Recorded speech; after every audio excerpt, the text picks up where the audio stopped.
അസ്സലാമു അലൈക്കും. ആരോഗ്യ ചിന്തകളുടെ പുതിയൊരു എപ്പിസോഡിലേക്ക് എല്ലാവരും സ്വാഗതം ചെയ്യുന്നു. ഇന്ന് നമ്മൾ പറയുന്നത് IBS ഇറിറ്റബിൾ ബവൽ സിൻഡ്രോം എന്ന് പറഞ്ഞൊരു അസുഖത്തെക്കുറിച്ചാണ്. ഇടയ്ക്കിടയ്ക്ക് ടോയ്ലറ്റ് പോകണം, അതേപോലെ തന്നെ ഗ്യാസ് ട്രബിള്, ഒരുപാട് പ്രശ്നങ്ങൾ വയറുമായിട്ട് ബന്ധപ്പെട്ട് വയറിന് പ്രശ്നമില്ലാത്തൊരു ഭാഗമില്ല എന്നാണ് പറയുക. അത്തരം ആളുകൾ വന്ന് പറയുക, ബുദ്ധിമുട്ടുള്ള ആളുകൾ വന്ന് പറയുക. പക്ഷേ നമ്മൾ ടെസ്റ്റ് ചെയ്ത് നോക്കിയാൽ USG എടുത്ത് നോക്കിയാൽ വേറെ എന്ത് ടെസ്റ്റ് ചെയ്ത് നോക്കിയാലും വേറെ ബുദ്ധിമുട്ടുകളൊന്നുമില്ല, അസുഖങ്ങളൊന്നുമില്ല. പക്ഷേ ഭയങ്കര ബുദ്ധിമുട്ടാണ്, ഗ്യാസ് ട്രബിളാണ്, എന്തും കഴിക്കാൻ പറ്റില്ല, എന്ത് കഴിച്ചാലും അത് ഗ്യാസായിട്ടാണ് പുറത്ത് വരുന്നതെന്നൊക്കെ പറയും. അതേപോലെ തന്നെ ഇടയ്ക്കിടയ്ക്ക് ടോയ്ലറ്റ് പോകണം, ഭക്ഷണം കഴിച്ചാൽ ഉടനെ ടോയ്ലറ്റ് പോകണം. ഇങ്ങനെയാണ് irritable bowel syndrome IBS case നമ്മുടെ മുന്നിൽ വരിക. ഇതിൽ നമ്മൾ മനസ്സിലാക്കേണ്ടത്, ഇത്തരം ബുദ്ധിമുട്ടുകൾ നിങ്ങൾക്ക് ഉണ്ടെങ്കിൽ ഇതിൽ യഥാർത്ഥ പ്രശ്നം കിടക്കുന്നത് വയറിലല്ല. IBS എന്ന് പറഞ്ഞാൽ ഈ ഇറിറ്റബിളിറ്റിയാണ്, മൈൻഡിലാണ് യഥാർത്ഥ പ്രശ്നം, മനസ്സിലാണ് അതിൻ്റെ യഥാർത്ഥ പ്രശ്നം കിടക്കുന്നത്. മനസ്സിലെ ട്രോമകൾ, മനസ്സ് കറക്റ്റ് നിങ്ങൾക്ക് ശ്രദ്ധിക്കാൻ പറ്റുമെങ്കിൽ, മനസ്സിൽ നിങ്ങളുടെ പേടികൾ, നിങ്ങളുടെ ആങ്സൈറ്റികൾ, അത് നിങ്ങൾക്ക് തവക്കൽ ത്വലല്ല എന്ന് പറഞ്ഞ് നിർത്താൻ പറ്റുമെങ്കിൽ നിങ്ങളുടെ വൈറൽ അസുഖങ്ങൾ ഓട്ടോമാറ്റിക്കലി കുറഞ്ഞു വരുന്നത് നിങ്ങൾക്ക് തന്നെ അനുഭവിക്കാൻ പറ്റും, നിങ്ങൾക്ക് തന്നെ ഫീൽ ചെയ്യാൻ പറ്റും. അതിൽ നമുക്ക് ചെയ്യാനുള്ളത് മൈൻഡ് ഹീലിങ്ങിനായിട്ടുള്ളത്,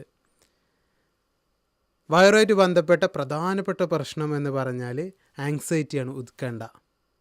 ഇതെങ്ങനെയാണ് നിങ്ങൾക്ക് ആങ്സൈറ്റി ഉത്കണ്ഠ വരുന്നത് എന്നുള്ളത് നിങ്ങൾ മനസ്സിലാക്കണം. അധികം ആൾക്കാർക്കും വരാറുള്ളത് ചെറിയ അസുഖങ്ങൾ വരുമ്പോൾ ചെന്നാണ്ട് ഗൂഗിളിൽ അടിച്ചു നോക്കും, ഗൂഗിൾ പറഞ്ഞുതരും. ഗൂഗിളിനൊരു സ്വഭാവമുണ്ട്, എന്താണെന്നറിയോ?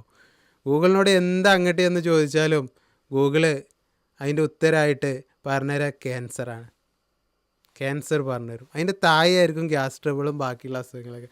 ചെറിയ അസുഖങ്ങളൊക്കെ താഴെ ഉണ്ടാവുക, വലിയ അസുഖമാണ് മേലെ ഉണ്ടാവുക. അപ്പോൾ ഇത് കണ്ടാണ്ട് പിന്നെ മനസ്സിലൊരു പേടി കയറും, ക്യാൻസർ ആവും ഞങ്ങാനും. ഇതിന് പകരമായിട്ട് നിങ്ങൾ കൊടുക്കേണ്ടത് തവക്കൽ ത്വലല്ല. ക്യാൻസർ ആയിരുന്നാലും അതെനിക്ക് തിരിച്ച് മാറ്റിയെടുക്കാൻ പറ്റുമെന്നുള്ള ഒരു ഉത്തമ ബോധ്യം, ശരിക്കും ഇതിന് റിവേഴ്സ് സൈക്കോളജി എന്നാണ് പറയുക. അതാണ് നിങ്ങളുടെ മനസ്സിലേക്ക് ആ ഒരു ബോധ്യം കൊടുത്തു കഴിഞ്ഞാൽ വീണ്ടും ഇതിങ്ങനെ പേടിച്ചുകൊണ്ടിരിക്കേണ്ട ആവശ്യം ഉണ്ടാവില്ല. ഈ ഒരു പേടി, ആങ്സൈറ്റി നിങ്ങൾ മാറ്റിക്കഴിഞ്ഞാൽ ഓട്ടോമാറ്റിക്കലി IBS കുറഞ്ഞു വരുന്നത്, ഇറിറ്റബിൾ ബവൽ സിൻഡ്രോത്തിൻ്റെ പ്രശ്നങ്ങൾ ഇല്ലാതായി വരുന്നത് നിങ്ങൾക്ക് തന്നെ ഫീൽ ചെയ്യാൻ പറ്റും. ജസ്റ്റ് നിങ്ങളിതൊന്ന് ട്രൈ ചെയ്ത് നോക്കുക. പിന്നെ ഇതിൻ്റെ ഒപ്പം ചെയ്യാനുള്ളത് മൈൻഡ്ഫുൾനെസ്സാണ്. നിങ്ങൾ എന്ത് പ്രാക്ടീസ് ചെയ്യുമ്പോഴും, അത് നിസ്കരിക്കുമ്പോഴും പ്രാർത്ഥിക്കുമ്പോഴും മൈൻഡ്ഫുള്ളാക്കാൻ വേണ്ടി ശ്രമിക്കുക. അതിലേക്ക് നിങ്ങളുടെ മനസ്സ് കൊണ്ടുവരിക. കാര്യങ്ങൾ യാന്ത്രികമല്ലാതാക്കാൻ വേണ്ടി ബോധപൂർവം ശ്രമിക്കുക. പിന്നെ ചെയ്യാനുള്ളത് ഭക്ഷണം. നിങ്ങൾക്ക് ഓരോരുത്തർക്കുള്ള ഭക്ഷണ ക്രമീകരണങ്ങൾ സ്വയം ഉണ്ടാക്കുന്നതാണ് ഏറ്റവും നല്ലത്. ഒരുപാട് ആൾക്കാരെടുത്ത് ചെന്ന് ഏതാ നല്ല ഫുഡ്, ഇതാണോ അതാണോ എന്ന് അന്വേഷിച്ചിരിക്കുന്ന സമയം നിങ്ങൾ കുറച്ച് ചെറുതായിട്ട് കഴിച്ചു നോക്കുക. പ്രശ്നം ഉണ്ടാകുന്നെങ്കിൽ മാറ്റി വെക്കുക.